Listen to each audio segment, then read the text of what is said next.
Good afternoon, everyone, and welcome to Reference Roundtable. I'm Sarah, and joining me today is Lacey. And we are happy to be here and bringing you yet another episode of our show.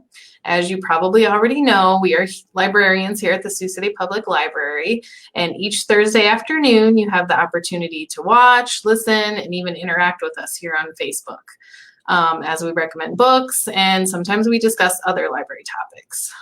So today, I want to start out by giving the definition of the word normal, which is described as conforming to a standard, usual, typical, or expected. So with that being said, we are taking this episode in the opposite direction and diving into the weird, strange, odd, and even bizarre. The content of the books we're discussing may not necessarily fit those descriptions, but their titles definitely do.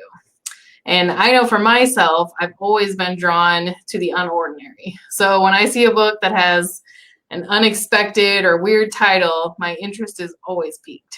So if you're watching live, please let us know how you feel about strange titles. Do you run in the other direction, or do you have to see what it's all about? So we'd love to bring you into the conversation today, so please leave your comments for us. And Lacey, so how do you feel about weird titles? I'm definitely pro weird title. Honestly, I can't tell you how many books I picked up at the library or at the bookstore just because I was like, what is this? How did somebody write a book called this? So yeah, I mean, it's for me, it's just like the book jackets, like the covers of books. Mm-hmm. We've admitted it before, even librarians are a sucker for a very beautiful book cover. So this is true. We judge books by their cover and their title. Yes. So I love it. I've read a lot of fiction and nonfiction books with weird titles. So yes. So what have you got to start us off with? So I've got a couple, and the first one is a little more like niche, I guess. And the second one, I think, is more like everyone will like it no matter what. The first book I'm going to talk about is called Eats, Shoots, and Leaves by Lynn Truss. And if it sounds familiar, it came out in 2003, and it was actually kind of one of those surprise bestsellers. It is basically a book of punctuation, which you certainly don't expect to be a best-selling book. But I had to kind of bring it to show. This is the library's copy. And basically, the title is kind of a play on words, and I'll read you the back. It's just a really quick little thing. So a panda walks into a cafe. He orders a sandwich, eats it, then draws a gun and fires 2 shots in the air. Why? Asks the confused waiter as the panda makes towards the exit. The panda produces a badly punctuated wildlife manual and tosses it over his shoulder. I'm a panda, he says at the door. Look it up. The waiter turns to the relevant entry and sure enough finds an explanation. Panda. Large, black and white, bear-like mammal, native to China. Eats, shoots and leaves. And if you're at all an English major, like I was, it should just be eats with no comma, shoots and leaves. When you add the eats, it basically makes it a different action. And so that's why the panda, instead of eating like the shoots and leaves of a bamboo tree, which I'm sure is what it meant to say, it makes it into it shoots and then leaves the room. So anyway, that was kind of an over explanation, but it's a silly punctuation grammar joke for nerds. So Lynn Truss writes this whole book. There are each chapter is basically on a different punctuation. So there's a chapter on like apostrophes, commas, dashes. This is a book for people like me who can't look at the church bulletin without making like corrections to grammar and spelling. You can ask my husband. I pointed out like billboards, that use the wrong like there or something like that. So it's a little more niche for sure. I am not as big of a stickler though, I have to say, as Lynn Truss is. She's very like, this is the English language. This is how it should be. And I'm a little more on the softer side of things. The English language has changed a lot. I actually learned a bit of Middle English in college, being an English major, which is kind of what they spoke from like the 11th century to like the 16th century. And even in 500 years, the English language has changed a lot. So I think our punctuation and grammar can change too. So anyway, it's like I said, maybe not for everybody, but it'll probably give you at least a laugh or two, even if you're not into punctuation books. I think that sounds really funny. And I was not an English major, so it's just silly. So for my first book, I actually have kind of a humorous one as well. And this one is by David Sedaris, and it's Let's Explore Diabetes with Owls. So title is definitely weird and out there. I remember when that book came out, I was like, what? So David Sedaris is an American humorist, a comedian, an author, and a radio contributor. And he honestly has a few titles that are a bit bizarre or kind of out there. So, but this was definitely the one that I had to go with. And he says that this title was inspired by a fan's suggestion. And this fan had suggested that he inscribe a book with a message along the lines of explore your inner feelings. And Sedaris was quoted saying, "I never write what people ask me to. So I said, I'll keep the word explore." And then I wrote diabetes with owls. So it means nothing. It's just out there. So this book is actually comprised of narrative essays. It was published in 2013.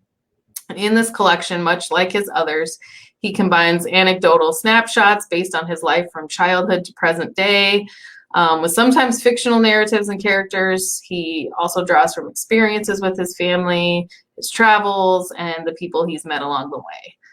So he has this gift for quirky humor, and there's these laugh out loud instances sprinkled with surprisingly moving and impactful moments. So he definitely doesn't shy away from tough topics, but not at the expense of his humor. So I think if you really want to get into David Sedaris, he reads his own audiobooks, so you can really get a feel for him telling these stories if you listen to them on audio. So I think his books are definitely really funny. So along with the titles. One of his books, and it had like a greenish cover, and that's all I remember because I read it so long ago, but I remember I really enjoyed it. Yeah. I remember laughing a lot. Yes. Okay. Well, my second book is definitely, I think, it doesn't matter who you are, you can enjoy this. It's called The Man Who Mistook His Wife for a Hat by Oliver Sacks. And if that doesn't make you want to read this book, I don't know what to do with you.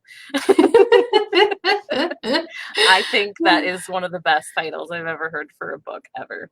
So Oliver Sacks was a trained neurologist and an author. He's since passed away, I think within the last 5 or 10 years, but he wrote a ton of books, but his most famous is definitely this one. It came out in 1985, and it's basically a collection of 24 case studies that are basically kind of his most interesting people that he encountered in his job as a neurologist. So they're all real people. He doesn't give names, obviously, for privacy reasons for these individuals, but they're just crazy.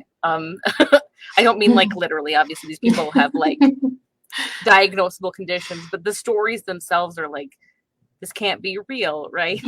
Like stranger than fiction. Yeah, exactly. Like there's a story called Eyes Right, and it's about a woman who has I'm going to say this wrong, hemispatial neglect. So basically she forgets that she has anything on the left side of her. You can put food, drinks, you could stand there, she will not see you. She just basically forgets that there's a left side. Wow. Which just, I mean, to me sounds like, how is that even a thing? But it's a very real thing. There's also the story, The Man Who Fell Out of Bed. And it's a patient that Dr. Sacks sees laying on the floor. Dr. Sacks approaches him and is like, what are you doing on the floor in the hospital? And the patient tells him, well, he found an alien leg in his bed. And he thought that the nurses must have put it there to play a prank on him. So he grabs the leg to throw it out of the bed, but he finds it's attached to himself. So it's his own leg, but he looks at it and sees, it couldn't be his. It can't be his. It's not his. So that's obviously another thing. I didn't write down what that was, what the condition was, but so yes, this is a book kind of filled with some crazy stuff. And then of course the story about the man who literally thinks his wife is a hat and will try and grab her head because he wants to put the hat on. So it's a really interesting, I mean, if you're into psychiatry or the human mind, it's very interesting. The way Dr. Sachs writes is very like you don't have to have a degree in medical, in medicine or anything like that. He writes very down to earth. And even if you just like a good nonfiction book, it's easily readable. And the fact that it's kind of into 24 different chunks, you can, read all of it or one or two stories if you want. So it's good to pick up anytime. Yeah, I find that one super interesting too. I don't think I've read the whole thing, but I've definitely read some of the stories. And yeah, I find really that stuff fascinating. Like you can't make it up. No, like you're kind of amazed by the things that the human mind can do, like both good and bad. It's just very eye-opening. Oh yeah, for sure.